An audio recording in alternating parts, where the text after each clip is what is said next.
সন্ধ্যাকাশে তারার মতো আমার মনে জ্বলবে। তুমি ঘুমের ঘরে স্বপন মাঝে মনের কথা বলবে। তুমি সন্ধ্যাকাশে তারার মতো আমার মনে জ্বলবে, এমন দরদ মাখা কণ্ঠের শিল্পী সাইফুল ইসলাম, বাংলার হেমন্ত খ্যাত গায়ক সাইফুল ইসলাম। তুমি ঘুমের ঘরে স্বপন মাঝে মনের কথা বলবে। 60, 70, 80 দশকে আমাদের বাংলাদেশে এমন একজন দরদ মাখা কণ্ঠশিল্পী ছিলেন, এ কথা এই প্রজন্মের কেউই জানে না। বাংলাদেশি আধুনিক গানের এক বিস্তৃত তারকা শিল্পী সাইফুল ইসলাম। তার জন্ম 7 মার্চ 1937 সালে বগুড়ার এক সম্ভ্রান্ত শিক্ষিত পরিবারে। তার ডাকনাম হচ্ছে টুনু। পিতা মৌলভী কাবিজউদ্দিন ছিলেন বগুড়া কোর্টের একজন নামকরা আইনজীবী। বাংলা চলচ্চিত্রের আরেক বিখ্যাত খল অভিনেতা এবং সঙ্গীত পরিচালক আজমল হুদা মিঠু তার ছোট ভাই। সাইফুল ইসলাম উচ্চশিক্ষা নিয়েছিলেন লন্ডনে। একাধারে তিনি একজন মেরিন ইঞ্জিনিয়ার ও নেভাল আর্কিটেক্ট।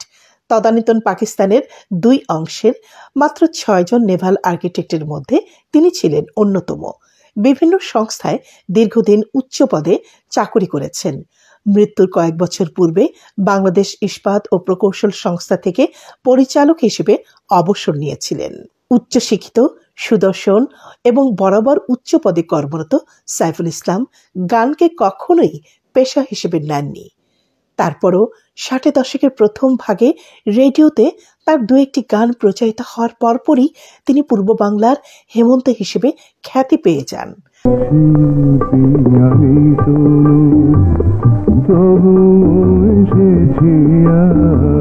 তার কণ্ঠটি ছিল ভারতের প্রখ্যাত গায়ক হেমন্ত মুখোপাধ্যায়ের মতো। তিনি যখন গান গাইতেন মনে হতো যেন হেমন্ত মুখোপাধ্যায় গান গাইছেন। আর তাই তো সবাই বলতো আমাদের বাংলাদেশের সাইফুল ইসলাম হচ্ছেন আমাদের হেমন্ত মুখোপাধ্যায়। সোনার কাঠি রূপোর কাঠি তোমার হাতে দিলাম, বিনিময়ে স্বপ্ন দেখা অন্যটুকু নিলাম। সাইফুল ইসলামের কণ্ঠটি ছিল অভিজাত। তার পরিবেশনে ছিল দরদ মাখা আর যত্নের ছোঁয়া।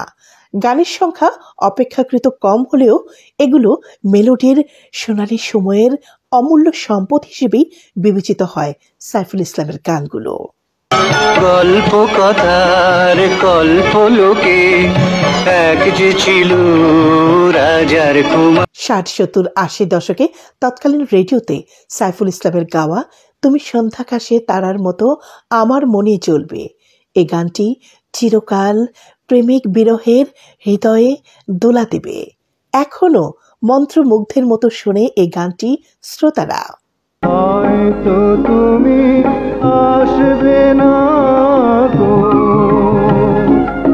আমার শূন্য মনে, ভোরের ঝরা মিষ্টি শিশির তোমার কথা বলবে।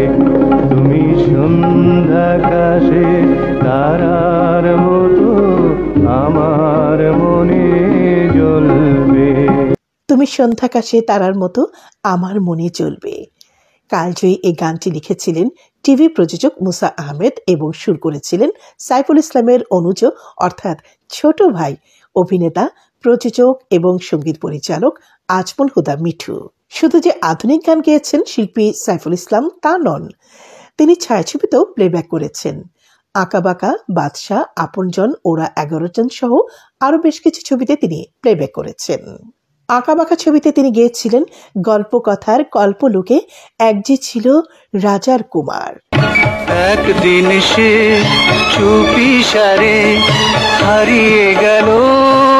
বাদশা ছায়াছবিতে তিনি গেয়েছিলেন জীবনের একই পরাজয়। ছায়াছবিতে এই গানের দৃশ্যায়নে ছিলেন নায়ক খসরু। জীবনের কি পরাজয়, আশার বসতি ভেঙে যায়। আপনজন ছবিতে গেয়েছিলেন শিল্পী আমি তো নই, তবুও এসেছি আজ শোনাতে এই গান জলসায়। দারুণ দরদ মাখায় এই গানটি নায়করাজ রাজাকে লিপে ছায়াছবিতে আমরা দেখেছি।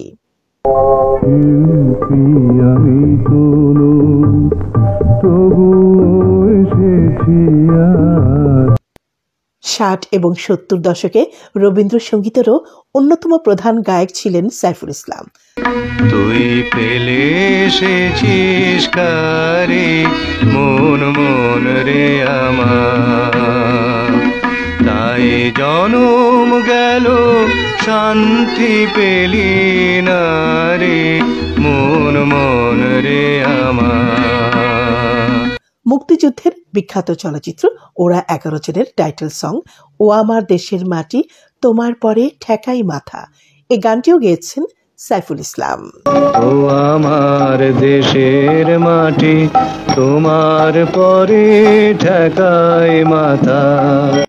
সাইফুল ইসলাম শুধু যে আধুনিক গান আর প্লেব্যাক করেছেন তা নন, তিনি টিভি নাটকেও গান করেছেন।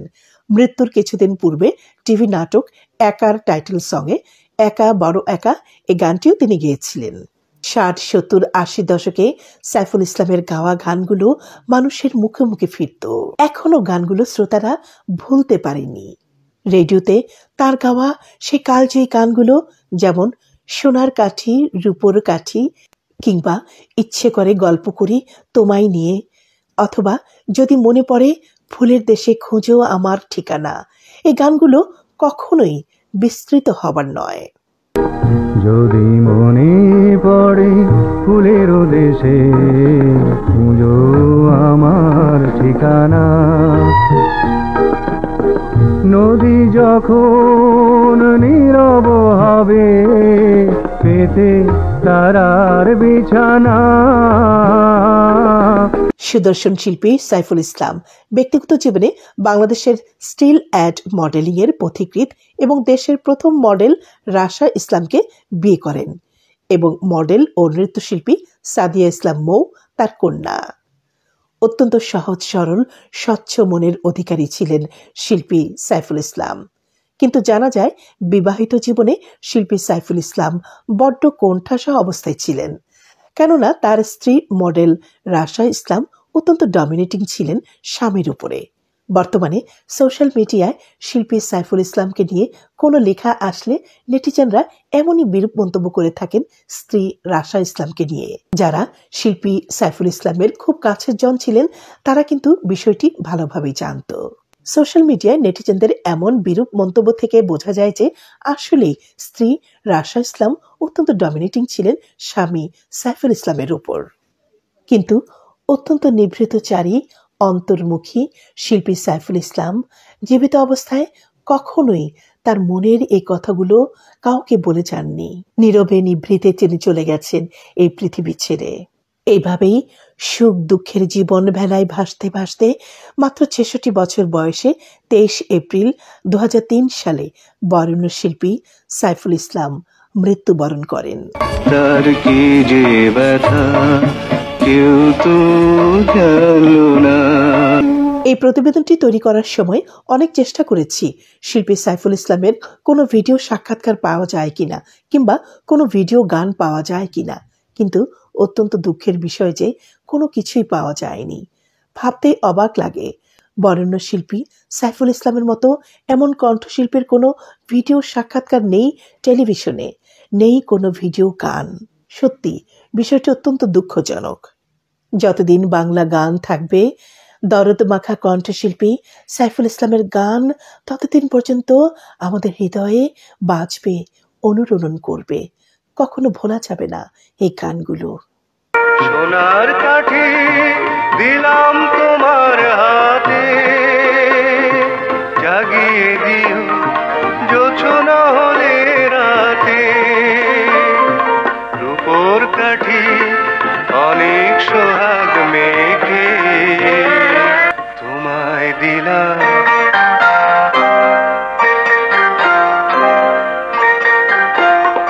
সোনার কাঠি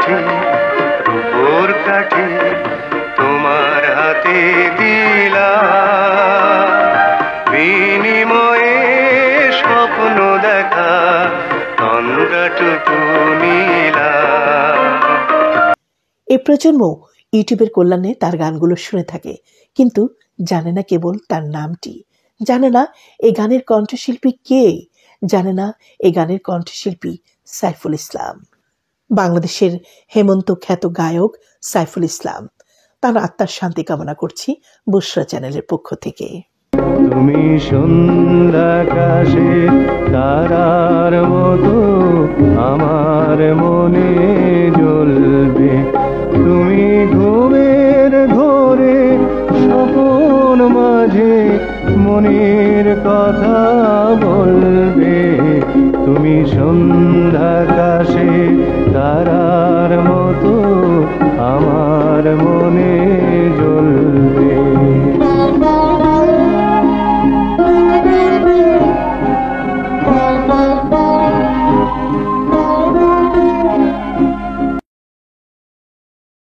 দর্শক, কেমন লাগলো আজকের আয়োজনটি? আশা করি অনেক অনেক ভালো লেগেছে। আর আগামীতে কি দেখতে চান অবশ্যই কমেন্ট করে জানাবেন, আর আমি চেষ্টা করব আপনাদের অনুরোধগুলো রক্ষা করার জন্য।